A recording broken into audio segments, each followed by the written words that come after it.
Just let people come in. We're just recording. Apparently How is everyone doing? recording? We are recording. We might as Alrighty. well record. Looks like a great day. How is weather where you are, Sharon? Sharon and Diana, do you have snow? No, Sharon's in BC. Never mind. Sharon doesn't get snow. Huh. No.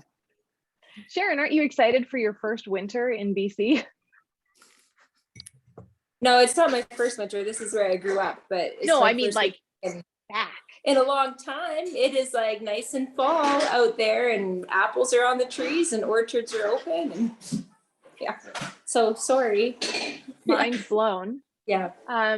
Okay, so we're gonna have a retreat in BC when we can, like next fall, maybe. We'll just all go that way. When the driving is good. Yeah, when she and Laura can. And Diana's saying no snow yet. Actually, out here for Halloween, they're saying like it's gonna be like +1 or like right around that 0, right? So yeah. All right, we are on the law of empowerment. We've already been talking about empowerment this morning. I'm excited to talk about this with you guys, and I feel like I'll be even more excited to talk about empowerment next week, but that won't be the topic. But we'll see. I love how all you guys, do you notice this? Like it seems like it just goes along with whatever you're doing that week, and it just all is relatable. So I get to head down to Arizona tomorrow for leadership excellence training. Guys, I've been waiting for this training for 3 years. I'm so excited to bring stuff back to you guys. So yeah, and I'm sure it'll be like, and you remember when we were talking about the law of empowerment? And yeah, I know it'll all just like, it'll all come together. All right, Sherry.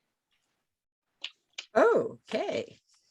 So the law of empowerment in our book thing starts with that whole Henry Ford story, the story of his leadership, of his vision, of his choices of his inner circle. I had no idea. I guess, yeah, I just would like to have everybody or whoever chooses share what touched them about this story. What was the sort of that, oh my goodness. Yeah, did anybody know this story? Like I had no idea, like, because we hear about Henry Ford being this great man, right? Like he was the founder of the automobile, like, right? Like, but I didn't know. I had no idea. So this really did surprise me because it's a name that stands today. I drive one, like, right? So I was surprised. Anybody else? Oh, and by the way, by asking you to start, that was me giving my power to others. Just kidding. I love that empowerment move. It could also be shirking responsibility. It's the jury's out. We're not sure. Yeah. I guess the part that I found most interesting, not so much that his leadership was good in some areas and not good in others, because we know that's how it is. What I found the most interesting was when his grandson took over and actually did a really good job of that, inner circle and gathering up leaders and gathering up people who were doing really well. And then he got scared, or at least it seemed like he got scared. He, afraid for his own position, afraid that somebody was going to look better than him, afraid. Yeah. So how often do we get ourselves into that spot? In the business of Plexus, like, what does that look like with Plexus? Like, does that look like we're helping somebody grow and we're helping them get bigger, and all of a sudden we realize, oh my goodness, we're gonna rank up. Oh, what does that mean? Maybe I'm not ready. And we back off.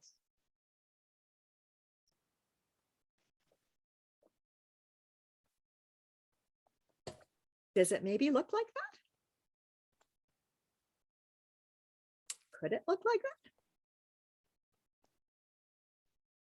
Well, then, even to take a couple steps back with that, you look at the original, the Henry Ford the first, and his along the same vein, right? He had created the Model T. He didn't want to hear about any other models, right? So maybe you got where you are, you had a big growth piece to consider, right? And you got there and you were like, hey, and rank doesn't matter. Like I'm talking, it's a personal growth area, right? You climb the mountain, you grow, you learn the thing, and you get there. And you're like, I got here. Okay. And then you realize that you're going to have to grow and learn again. And maybe there are things that you still can improve on, even though you did something groundbreaking initially to shake up who you were in order to get where you were going. Actually, again, very, it makes a ton of sense for me right now. I actually just a week and a half ago caught myself thinking, okay, Lord, when is it enough? Like, and I knew, like, as I was thinking, I'm like, I know, but when will I have grown enough to be proficient enough to do the things that need to be done? Like, when can I stop overhauling, right? And of course, as soon as I said it, I'm like, well, never. We're never done growing. We're never done. I mean, you can choose to stop, but then you stop forward motion completely, right? So it was kind of a tongue-in-cheek, like, oh, I know that there's all this growth that needs to be done, but sometimes it's tiring, and sometimes, you know, when you're always having to rehash, right? And especially with what we do, right? It always seems to be facing those personal skeletons, the struggles, the things that the things that we just want to push from our mind and pretend like they don't exist and be like, but I do really good with all of these other things. These other things can just sort of sit to the side, right? But I thought that was interesting. The other piece was, I don't know how many people would have done what Henry II did initially by taking on a company that hadn't made a profit in 15 years and was losing $1 million a day as a young person. I mean, yes, youth has some special things about it that might encourage crazy behavior, but that would have to be a really hard thing to get into. Like, that's how you're starting, right? You're not just starting from the bottom, you're starting from like loss, right? So those are just two really, key things that just caught my brain. Anybody else? I don't have my mute on. Coming in. There we go. I know it made me think about John Maxwell's comment when he started his growth journey. Your first comments did, and he was sort of like, "How long will this take? How long will this take?" And he was probably 75% of the way through the first sort of plan that he'd laid out for himself when he realized that it was not the right question. That the question was, how far can I go? And I think that's often the mindset shift that comes as we are thinking about these things. When will I be grown enough? When will I have what I need? When will I feel confident? When will, when? Yeah. Versus the, how much further can I go? How much more can I learn? What could this look like? Yep.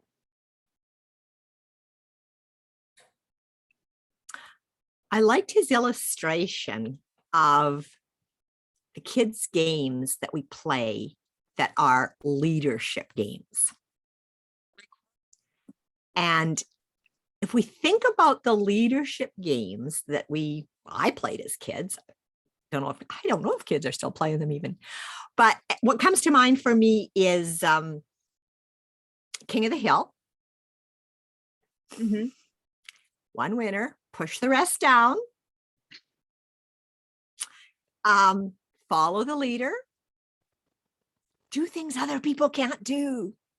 Don't let them do it. Do it faster. Don't let them see it. Like we're maybe actually in our leadership as parents, and guilty over here for sure, of perpetuating a leadership model that actually doesn't serve us well as we move forward through our role in life.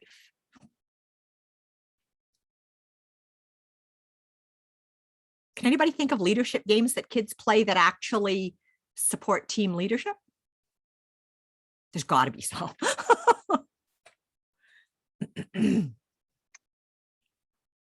Well, I would say potentially like capture the flag. Mhm. Because there has to be some teamwork. I mean, you can have one person run in there like they're a crazy person and grab the flag and run out as long as they're faster, stronger, all the things. But typically, I remember when I was playing, when I was a kid, you would have like a group of people, right, that were helping to protect, and you only one person would be carrying the flag, but you'd have that group, right? So that one person would be that chosen sort of leader, and everyone would be surrounding them. And Diana, tell me more about red light, green light, how that would work.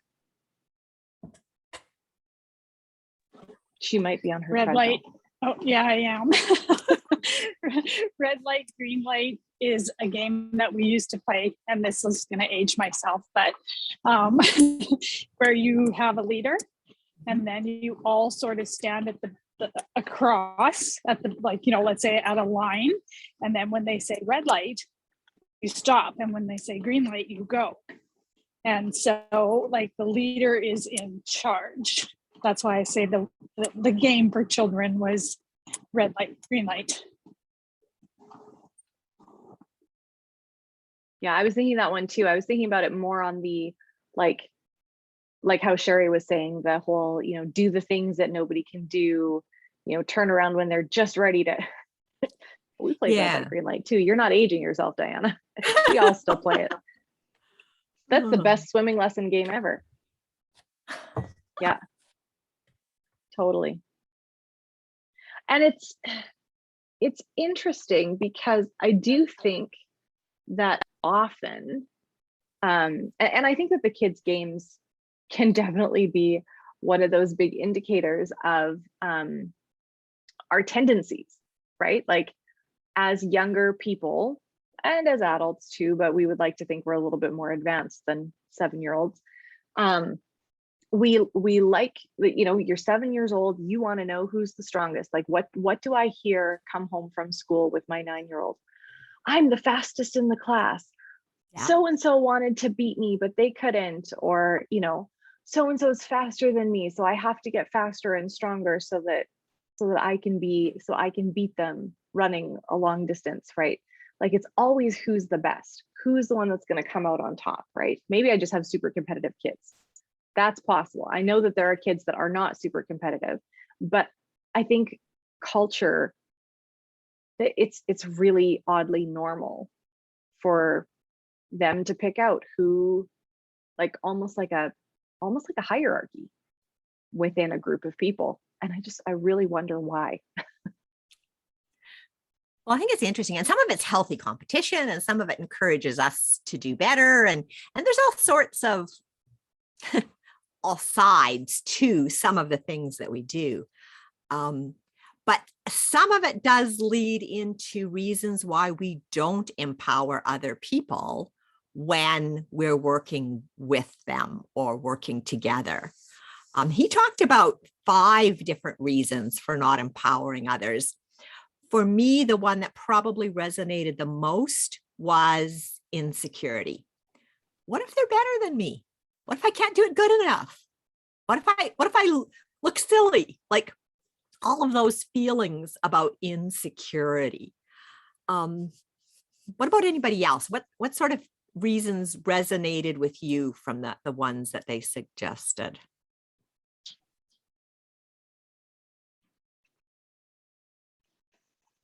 Do you want me to go through the list? Yeah, go through the list. And Okay. then that way, if So- people aren't up to So the five reasons that he talks about are insecurity, number one. Then he talks about the desire for job security.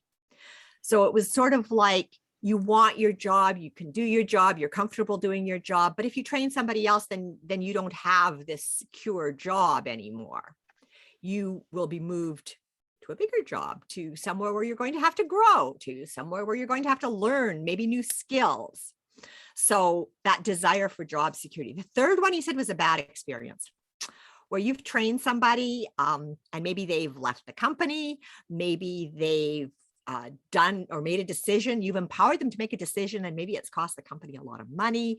Maybe it's been a bad decision for whatever reason, and you've had a lot of pieces to pick up. The fourth one he says is ego. This one always hurts, because ego is when we want the credit. We don't empower somebody else because we want the credit. It's like, ick. I don't want to feel like that. But it's real and it's there, and we all have ego. And the fifth one, codependency. You can't lead people if you need people. Because he said you're not willing to make the hard decisions. And in that case, it's like, well, we always do this together, so I can't do this, but I also can't train this other person to do it without me. So that's kind of the codependency piece. So like I said, insecurity is for me probably the biggest one. Not that I have none of the rest. I probably have all of the rest. Insecurity is just the biggest one. It's probably a smattering of all of them for all of us, but it's, whatever takes the cake on. I think Amy's got her hand up. Oh, good. Amy. Hi. My book actually talked about job security, resistance to change, and lack of self-worth. So yeah, I think the workbook gives ego 3. and codependency kind of have me thinking a little bit differently than I did before I heard those words here. But one of the things that popped out to me was the lack of self-worth and that connection with security, or the disconnection with security. So every person's self-worth, and maybe that goes back, Sherry, to what you said about in Plexus, if we're helping somebody and we're doing good and it looks like a rank up, and we back off and we step back and all those things, is that a self-worth spot? Is that a security spot? And how do you tell the differences? So that kind of got me thinking that way, because one of my thoughts when thinking about Henry Ford was his ability to recruit those people to begin with. That means he had self-worth or value. He had a lot of things going for him. And so was it personal security or was it job security that really hung him up? And then when you added ego and codependency, I went, oh, maybe that's where he got hung up.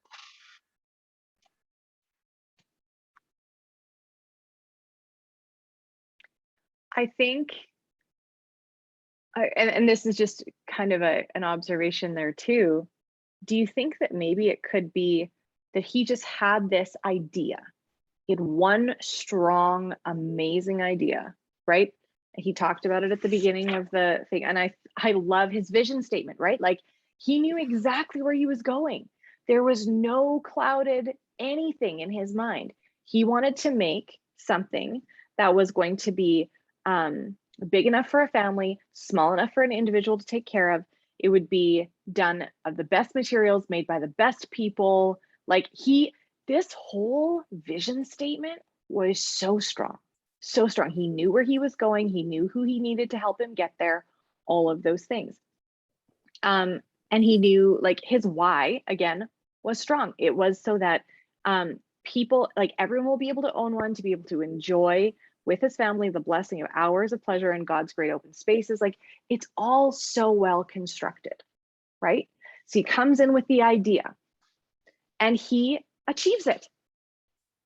He achieves the idea that he has. Well, now what? Now what? When you have perfection in your mind, this is what we want, and you achieve it, right?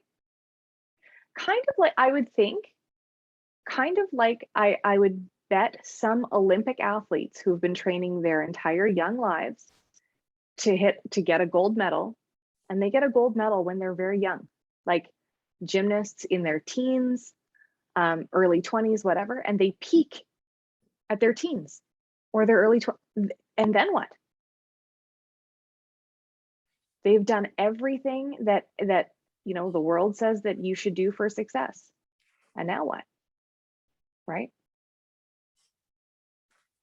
I wonder if it wasn't a vision problem, right? He didn't continue to be visionary. You look at Walt Disney, right? Walt Disney had a huge vision, right? But it never stopped. It kept going. He encouraged curiosity. He surrounded himself with people who were curious and he encouraged innovation, right? Henry Ford didn't do that because I wonder if it wouldn't dethrone the original vision.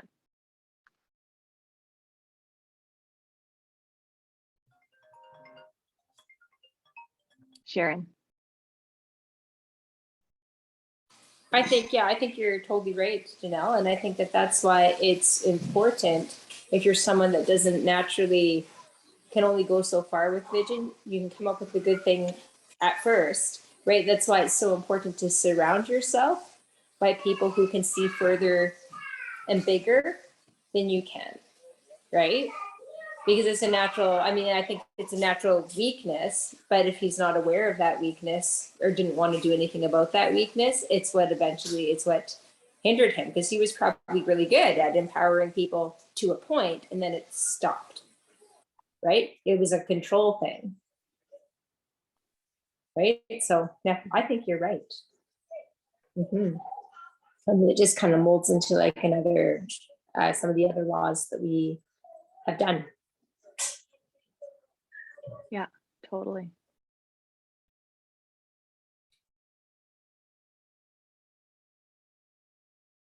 And then you think like back when this was all unfolding, like in whatever they said it was 1914, what kind of leadership direction was available? I mean, how to win friends and influence people, that was around. But, right, like at that point, I feel like leaders needed to be truly, truly groundbreakers, because if there were other people that were being successful, they weren't necessarily sharing it. You couldn't just go and pick up a John Maxwell book off of a shelf to figure out what law you needed help with, right? You just had to muddle through on your own. Thank goodness I wasn't born then. I need all the help I can get, right? Like we can look at this man critically and just go, okay, well, but what was he surrounded with? Who were the people, who were his influences? He had a great idea. He had a great vision. Did he understand the importance of the inner circle? No. Did he understand the importance of, you know, like there's so many things, right? And it's great to use as an example because you can see it because we're not in it. It's just sort of like the Israelites, right? You're looking at them and you're like, you are stupid people. Why are you not trusting the Lord? And who is one of the fastest Israelites ever when something goes south? Me, right? But I'm not, I'm in it. I'm not standing back from it, right? I don't know. I often think that, especially with Plexus, because we have such a strong emphasis on community, the codependency piece can be huge. If somebody isn't doing something for you or with you, why should you mean I should do a sip and share on my own? I could do a virtual event by myself. I could grab a sideline and do something. Whoa, like, but nobody else is doing it. Okay, that's fine, right? that honestly leads perfectly into the thought process that I was having before we started, was the empowerment that we give, have, share with, I'm just looking at the people on the screen and thinking about the virtual event, just like Janelle said. So every person on this screen, in my opinion, is totally capable, competent, skilled at doing a virtual event. We have a place where we need virtual events to be happening. We very much have a place. I would love, Janelle doesn't know I'm going to say this, so just, just ignore if she gets some odd looks on her face.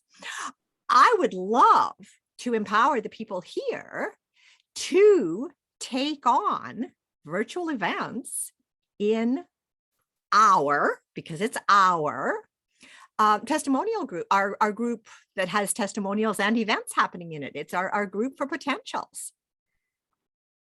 And so first of all, I want you to look around the screen and I want you to put your hand up just like this if you think everybody else on this screen is skilled and capable enough to do a virtual event. Don't talk about yourself, just everybody else. Everybody else, right? There's a few without cameras, but everybody with a camera put their hand up. Right? So how many of you feel yourself that you're willing and ready to do a virtual event? Okay, Jimmy Lou, get your hand up. Yeah. Well, and I was just going to say, and I'll interject, an event, you guys, is not something that needs curated graphics. It does not need a flow chart. It does not need, hundreds of dollars in prizes. Literally, an event can be you getting on there on a live and sharing your story. Yep. Or grabbing two sidelines and being like, I'm going to write out my testimony and I'm going to put a picture of myself in this group. Would you do one tomorrow and you will do one the next day? And then we could maybe do get together and do a little health and happiness event around product. So who of you would feel more confident doing it if a sideline would do it with you? Yeah, exactly. It's that inner circle that we talked about last week that helps us feel more confident, more able. And I know, and Janelle's described some of the different events, but I know that what I'm thinking of, I think we need this in there, this would be interesting for people, is going to be different than what Stacy thinks. This would be interesting for people in there. We could do this. Or what Noelle thinks, or what Sharon thinks. But just think how much it would add to our greater team energy if one or two of us just simply took on the leadership and said, you know what? I could do one in January. I could do one in November. I could do one in February.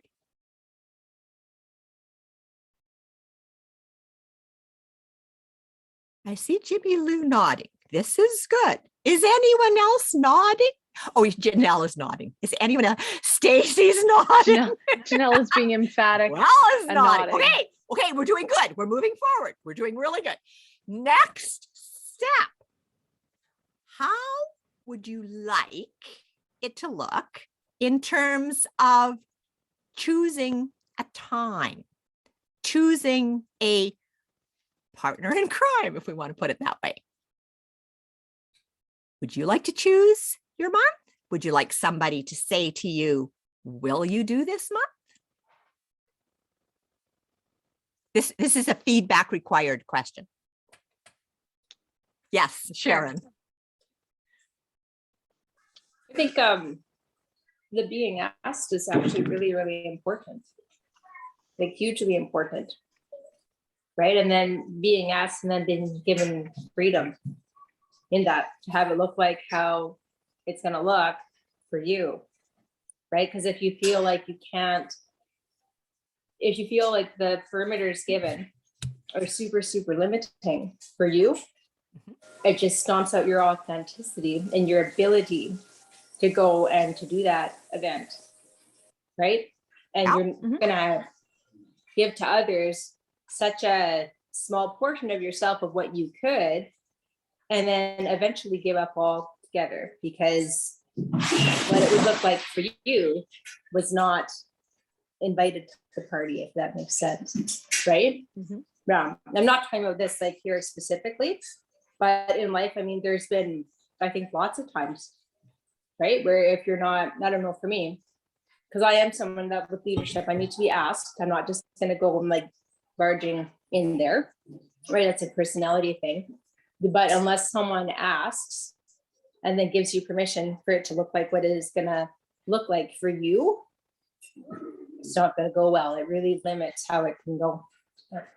Well, Okay, this is wonderful feedback, Mhm. Sharon. Mhm. So being asked, we can do this. We can do this. I know we can do this. We can ask people all day long. No, but A being asked. But I'm thinking that maybe there's a little more to the being asked than just simply asked. What else needs to come with the ask? Like, and what I'm thinking is asked sometime in the next year, asked sometime in the next 3 months, asked the first 15 days of the next 2 months, pick which one. Like how many parameters and how much limitation in the ask? And this is because I'm curious, because I think the ask that works is maybe different for each of us.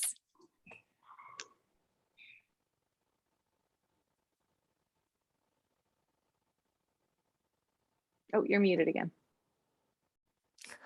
I say, do you want me to answer? Yes, yes, yes. Yes, we do. Sorry. Yes, we do. Yeah, no, I think it does look different for every person, right? If someone is kind of saying, "Okay, it's for real, I can't.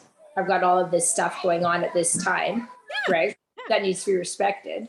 But I don't know, like I think it needs to be put out there, and then the time found that works for the person, right?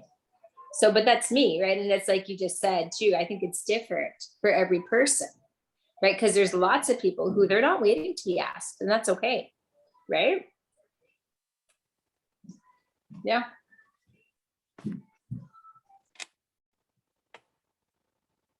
Anyone else have thoughts on what that ask, what's a supportive and empowering way to be asked? Oops. I think Can when I? you Oh, sorry. go ahead, Jamie. Go. Okay. I was going to say too, I guess my question is, and again, this is part of my personality, or how, I guess the question is how many times do you need to be asked? If I ask somebody a year ago, hey, I would love for you to, we'll just go with doing a testimony piece or doing an event, right? I would love for you to be part of this. I would love for you to do something. If I've already asked that person and they kind of turn me down, like it's always that part of, well, should I ask again, right? Or is this not for this person? Like you get kind of caught up in that, right? And then you forget and time goes on, but maybe, or either it's been an ask to a whole group of people, right? Like we would love, of course, Janelle have said it several times, we would love for anybody to take part in this and do an event, right? It's not a personal ask, but it's a group ask, right? And yet for some people, like, like I won't put anybody in that box, but for some people they feel, well, it's not really a true ask because it's not, right? It hasn't been personally to me. So then it doesn't apply to me. Do you know what I mean? Have I just opened up? Right. So everybody's different, right? Like when you work in a church organization, this has taught me a lot about leadership, right? Some people I need to go and ask them personally for them to volunteer to be part of something. Some they just hear it from the pulpit and they will volunteer. Do you see? Two different kinds of groups of people. Yeah. It's interesting because we've just taken the DISC assessment. And so I did this again. I know that Sherry and Brenna have done the DISC assessments for other things, but we're going through them really with a fine tooth comb.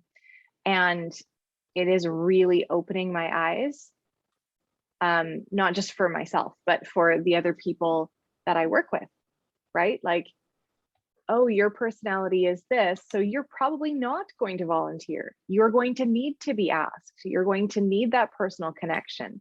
You are, right? Like we have an incredible team, like an incredible team. But I'm going to guess, and if you don't know anything about the DISC thing, it's totally fine. But you've got your kind of your strong and steady people that are your S's and your C's. And I see a ton of S and C people on our teams. And those people are the people, like they said, they'll be with you forever. And I'm like, I have a lot of those people, and a lot of you guys are here, right? Like there's nothing that's going to shake you. You are here for the long haul, but you're not the people that are, or not you, but those people typically aren't necessarily your people that are going to jump to the forefront of being on a camera somewhere and spilling their life story unless they're being asked and brought along to the camera seat and sitting in the seat alongside somebody else. It's not going to be their idea that they should do it, right? So I'm having many light bulbs. I know I'm kind of blame you all. late to the, sorry, No, you're good. We're glad to see you. I'm late to the party, I realize.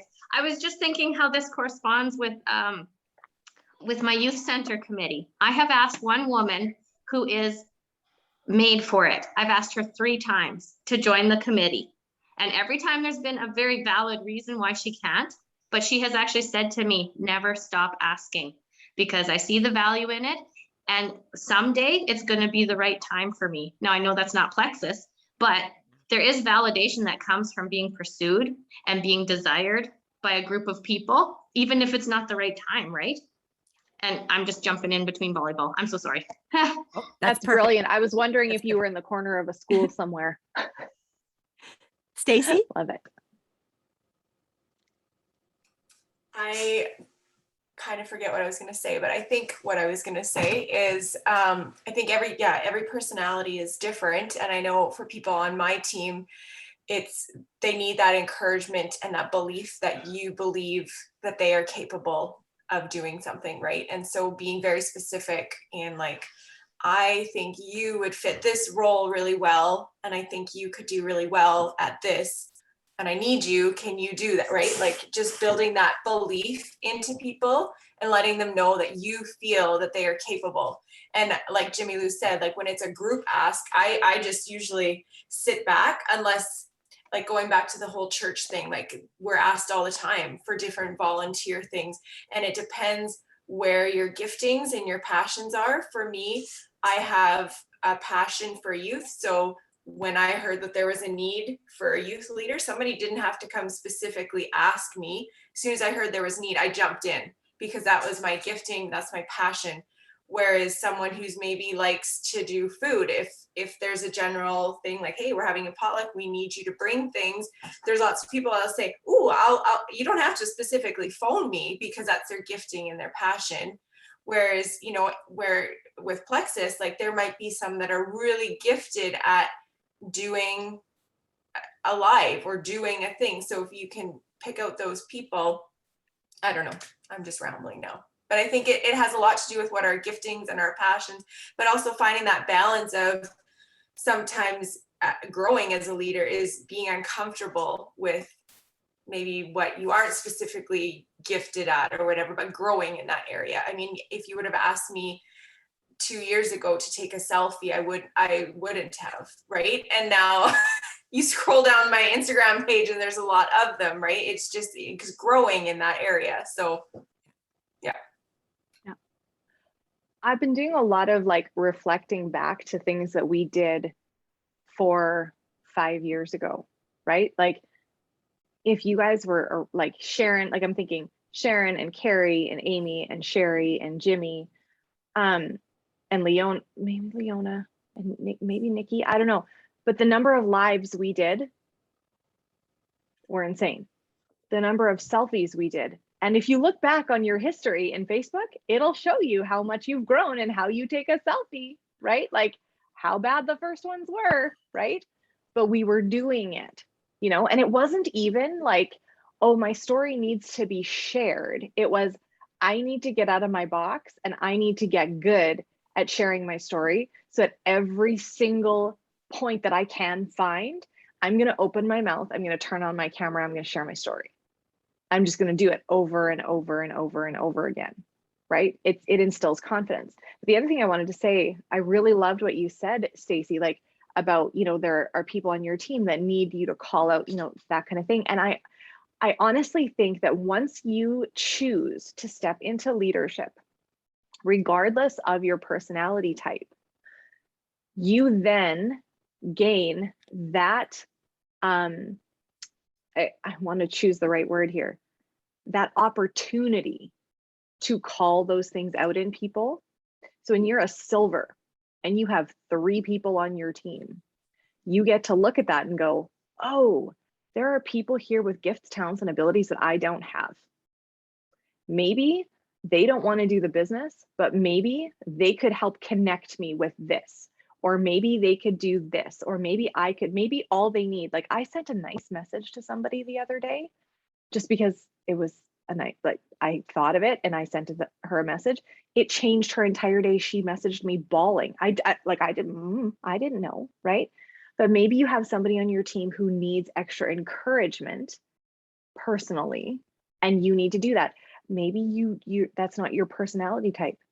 It doesn't matter. If you want to learn and grow, we all get to start to take little bits and learn how to be, right? We get to learn how to do selfies, like Stacey said, and that's super great. But what I want to say is there is no level where you are exempt from doing that for other people. We get to be that gift to everyone, regardless of, yeah. And Carrie said, yes, it's a privileged position that we are unofficially invited into. And that's the thing. That's I love how you said that. It is a huge privilege and we aren't forced. But the privilege will multiply if we utilize it. Carrie, do you want to like use words, like audible words?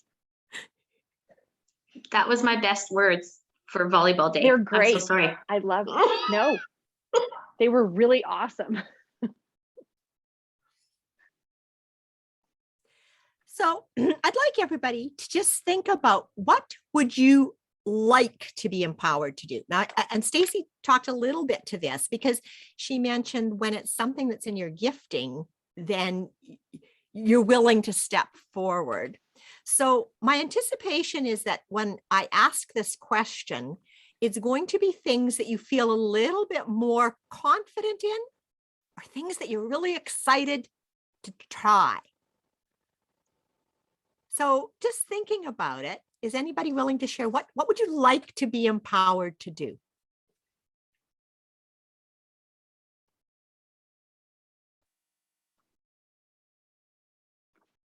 I'm just going to sit here taking notes. Chelsea, I see you turned your camera on. I was like, oh, how did she know I was going to say something?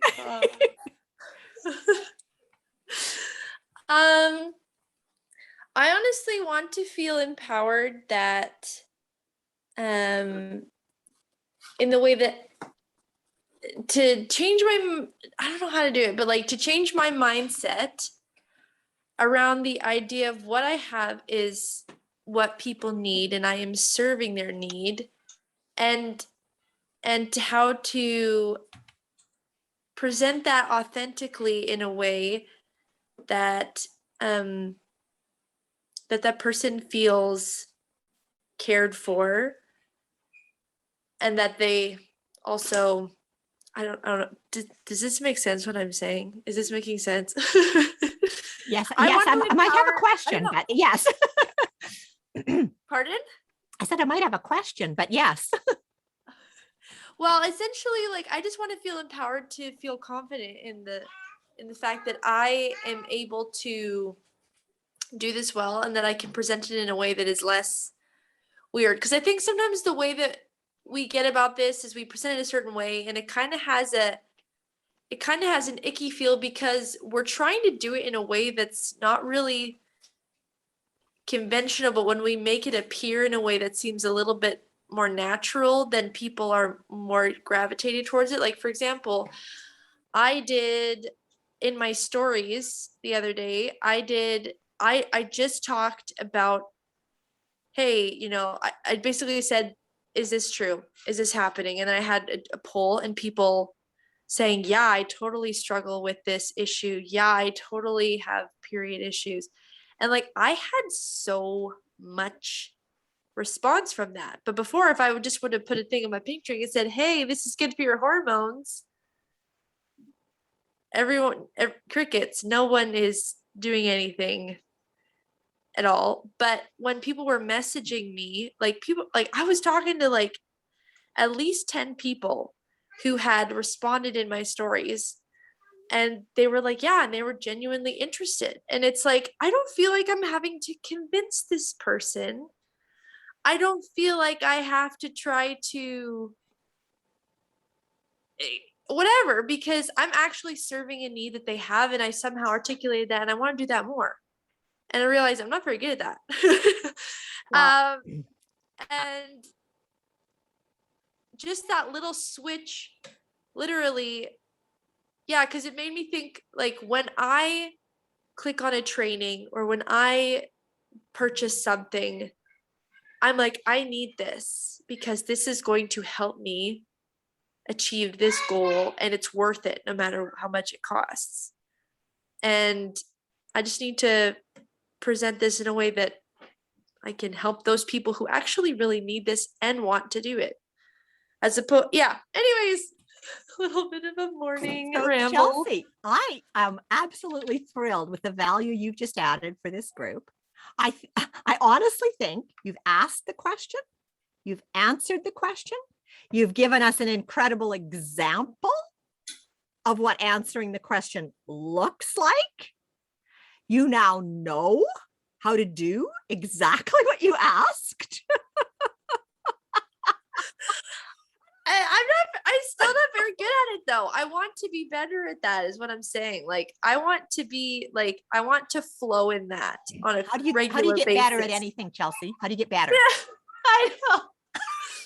And I think that's the key to growth. The key to growth is wanting to get better. When we become just okay with where we're at, we're not going to grow.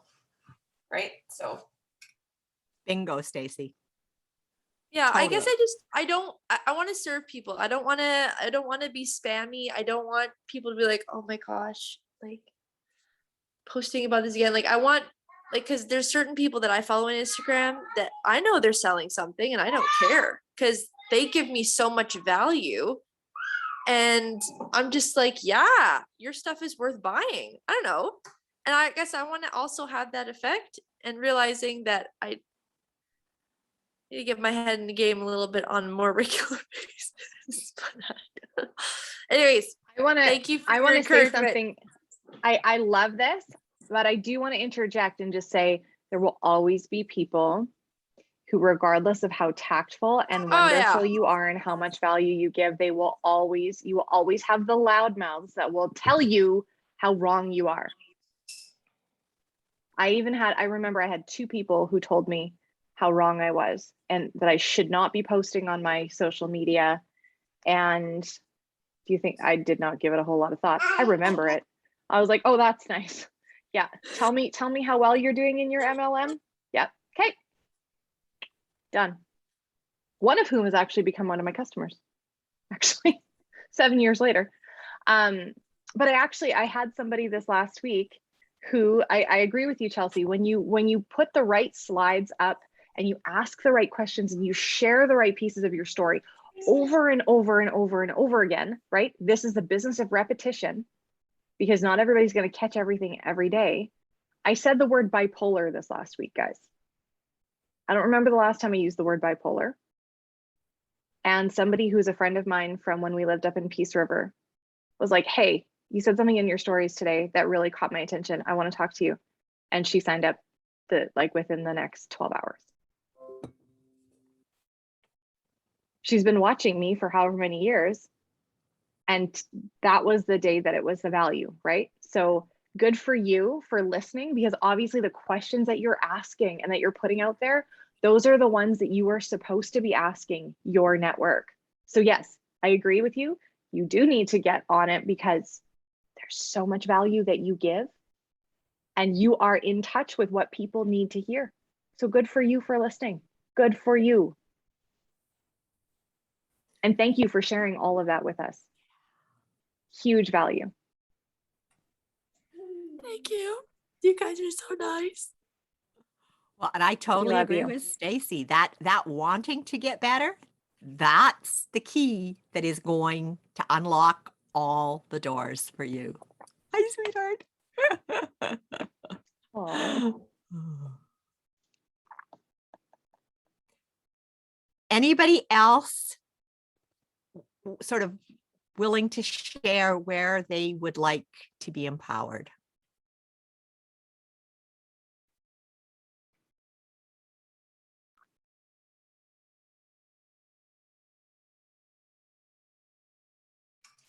For me, I think part of it too is being empowered to push through when you feel like you just can't. Like this month has been the worst. And yeah, I guess we need to recognize people on our team that may be struggling and find ways to encourage them, because I think, especially in the world we're in right now, there's lots of people really, really struggling. And encouraging people to, even when things are going crummy, empowering them that people need to see that vulnerability. And I know when I'm struggling, you can tell, I think anybody, Leona and I were talking about this yesterday, you can tell when we're struggling because we just go quiet on social media, right?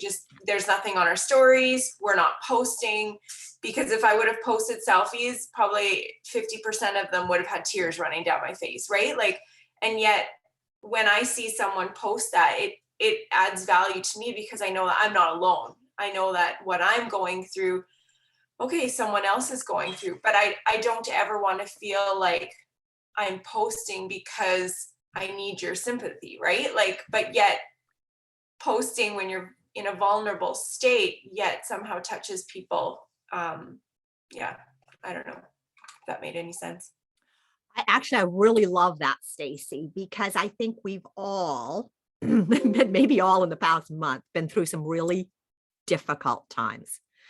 And how we've chosen to be authentic and vulnerable is all different. And it's really about protection for ourselves or safety for ourselves. And perhaps your question, and I really love your question about how could we take one more step towards sharing where we're at without implying something that we don't want to imply.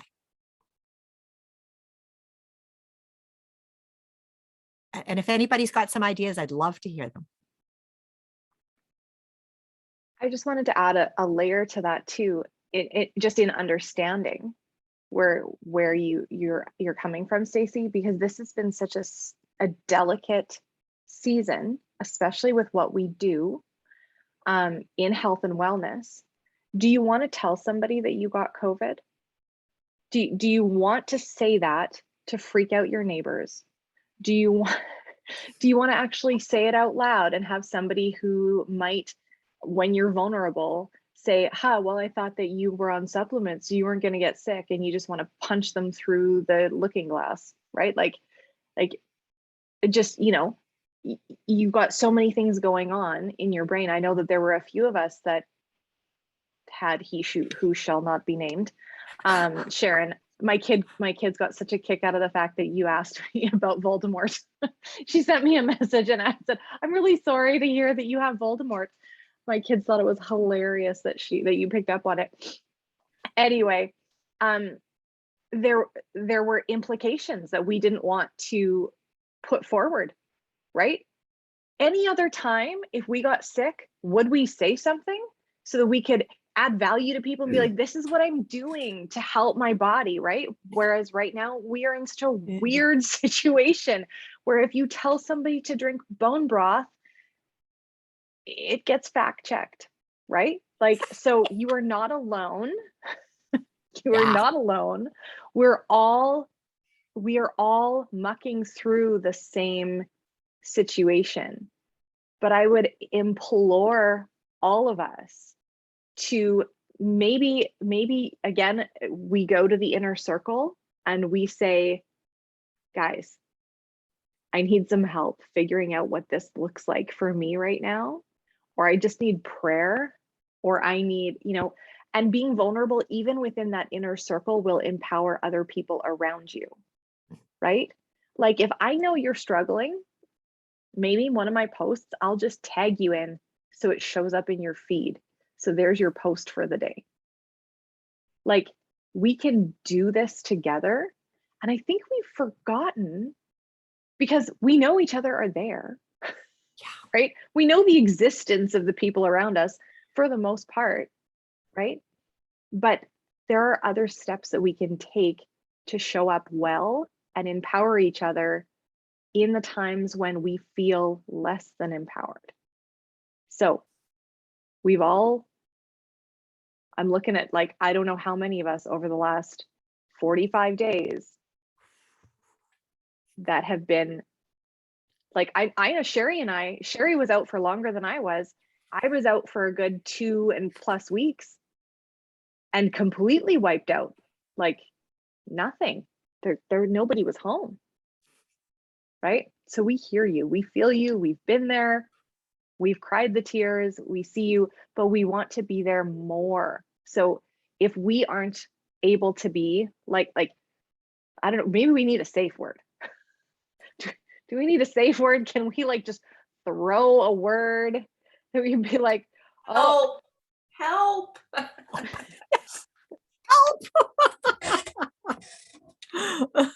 yeah. Ambassador down. Something. Revival. So I do want to hear from other people where we're right at 10. So I want to give a piece of empowerment to you all. Something that I've been thinking about. And now I'm laughing with the whole disc thing because sorry, I'm like going in 6 different directions because I'm going to watch specific ones of you hear me roll this out, and then I'm going to hear how this is all going to work. And I love you all. It's something I've been thinking about for quite some time, is this very thing, is empowering us as a leadership group. All of you that are here are leaders, period. Brenna, you too. All of you here are leaders. I do not care where you see yourself. I never use position, you guys, but I'm just gonna, for just 2 seconds, your Emerald Mama right here sees you as a leader, right? And I don't actually care what you think. You are a leader in my eyes. So I want to invite you guys to lead our team. I want to invite you to be part of the inner workings. Sharon, I will be sending you an individual message because you told me you need an individual invitation. I will type it out, or I'll send you a voice message, or I'll send a smoke signal. I'll send something to you, knowing your abilities and your availability.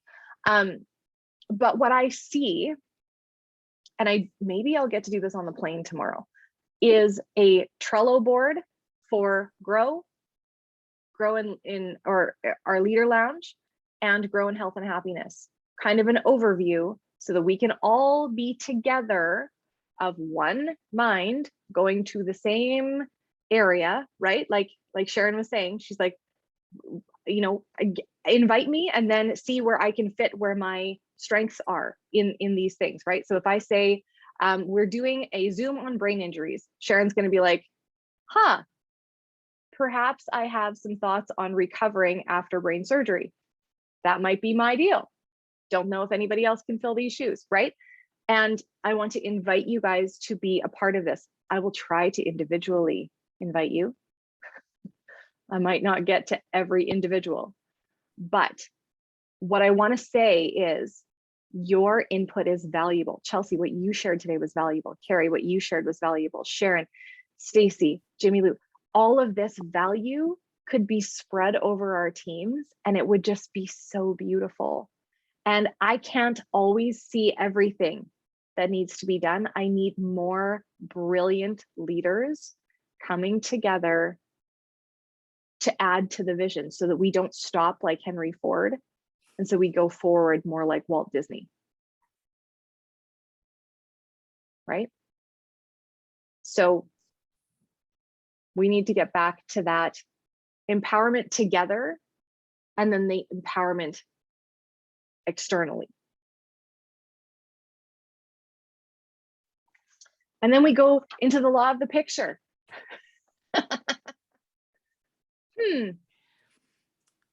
Yep. So we're going to close off with that whole thought. People do what people see. So what are people seeing you do?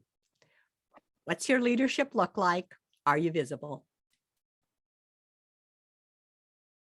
Awesome. Any last thoughts, guys?